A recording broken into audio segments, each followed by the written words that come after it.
que recoller dentro deses cantos lentos. Cantamos unha de... Cantamos unha de Antivalores actualmente.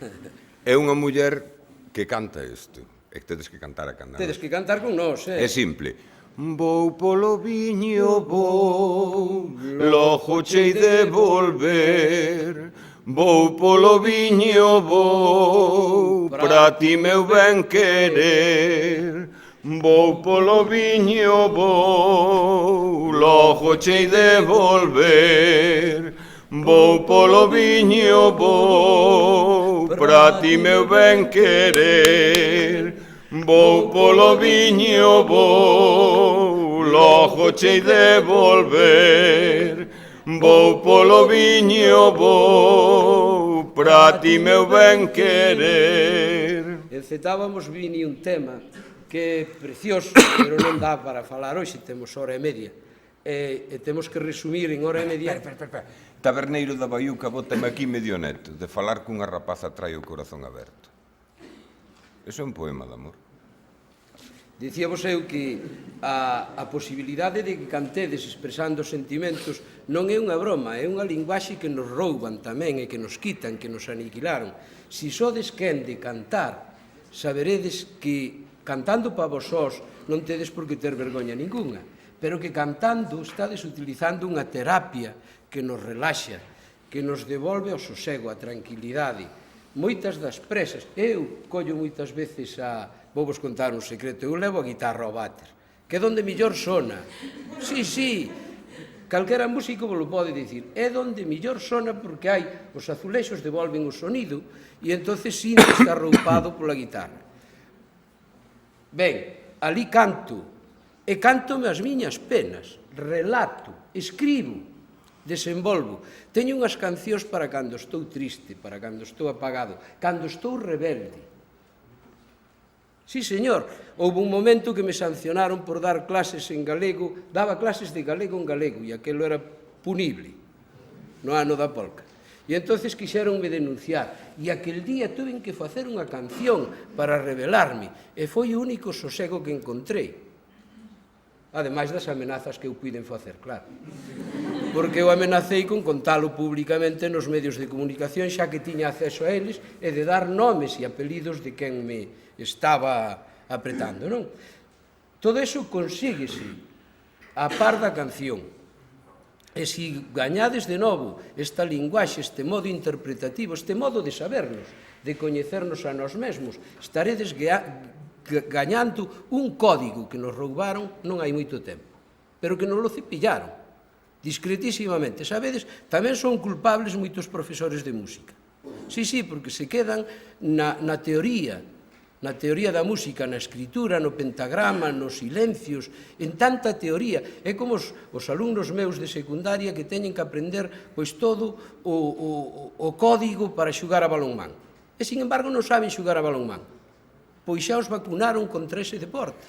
Por qué? Porque lle colleron xenreira antes de coñecelo. Pois que a música pasa moito do mesmo. Hai profesores que antes de gañar o gusto pola música ou recrearse nela, pois dan moita teoría.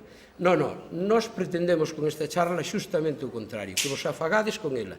Mirade, non podemos ir polos alalás que son preciosos, pero hai un xénero lento ao que nós lle temos moita estima e dos que máis, que son os cantos de arrolo. As nanas, as anainas, os cantos de Berci, pezas moi breves, cantadas sobre todo por un ser moi querido, cántanse xa non coa voz, senón cas vibracións do peito e do colo, arrolando un neno que se pega, normalmente en silencio. Só se canta para ese neno e para ti. Moitas veces ese canto devolvese aquí. Os que fomos arrolados os cantos de arrolo, sabemos que eso vai directamente no disco duro para toda a vida, que son cantos, eu recollín, levo 40 anos recollendo folclore, e son os cantos sempre chorados nas cintas. Cando lle pregunto a un señor moi maior que me cante, unha señora que me cante anainas e cantos de Berci, obrigo, sin querer, a retrotraerse no tempo moitos anos. Volve a cando tiña os fillos na casa, e entonces chora. E normalmente cántame chorando esas grabacións. Son cantos preciosísimos, son cantos sinxelos, pero dunha dozura interminable, e que convén que saibades que nós temos a nosa cultura en posesión moitos deles. Imos vos cantar algúns, un par deles, porque senón... Ora, meu neniño, ora, quen che vai a dar a teta, se a mama vai no muiño, e o papai na erva seca.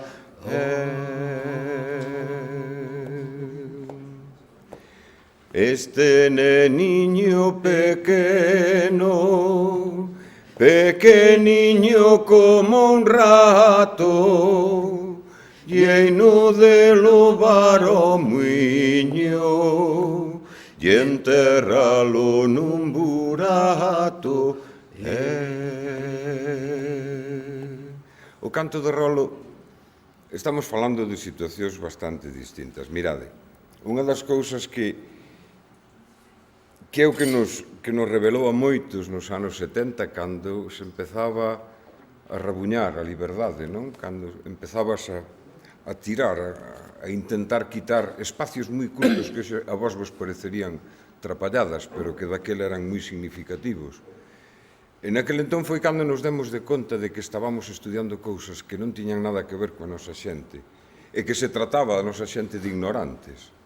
Mirade, no momento en que un mestre nunha escola che di que o burro non hornea, sino que rebuzna, está che dicindo que teu pai é un animal, tua nai non ten nin puñeteira idea de falar, e os veciños teus non valen pa nada. E por solidaridade, como daños colaterais, non vale para nada a túa paisaxe, non vale para nada as túas cousas. E entón están te sumindo na miseria. Cando ti descubres que as cousas que canta a túa xente, unha señora completamente analfabeta, pero que che canta un romance que ten 300 ou 400 anos, cando ti descubres que a túa cultura ten peso, entonces empezas a darlle a volta á tortilla. E empezas a decir, aquí hai algo, e empezas a valorar o que tes como propio. Os cantares de rolo existen en todas as culturas, e son a cada cal máis fermoso, e a nosa tamén os ten. A señora que era a última amante do cego dos Vilares, de Florencio da Fontaneira, un home contrafeito, que non sei que lles daba ás mulleres, pero tiñas así, non sei por qué. Na banda de Asturias e na banda de Galicia. Cantaba tan ben ou millor que a él, cantounos este cantar de rolo, que son tres. Veredes como están as peculiaridades daquela zona, dicir, están o sonín en vez de soniño, non? Ou en vez de sono.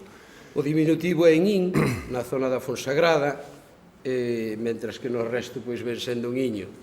Ali é pequenín, un nenín. Durme, meu neniño, durmete, meu sol, durmete, anaquiño do meu corazón. Sonín vai e sonín ven polo Carqueixedo, e adorméntame este neno. E este neno que teño no colo é dun amor que se chama Vitorio. Dios que mo deu lobáramo logo por non andar co Vitorio no colo. Dadevos de conta que tentamos demostrarvos algo. Tentamos demostrarvos que sempre se falou da xente da aldea como tropa do carallo. Xente que non tiña cultura ningunha, xente que non valía pa nada. E nós descubrimos que era o contrario, era xente que tiña unha cosmovisión, evidentemente que non viña nos libros, evidentemente que chocaba coa cultura industrial, pero que tiña valor per se, tiña valor en sí. Solamente vos podemos poñer un exemplo, podemos poñervos centenares de miles. Fixadevos, esa cousa que aparece alumeando e que nestes momentos está devalando, que aparece pola noite cando non hai nubes, que lle chamamos lúa, eso para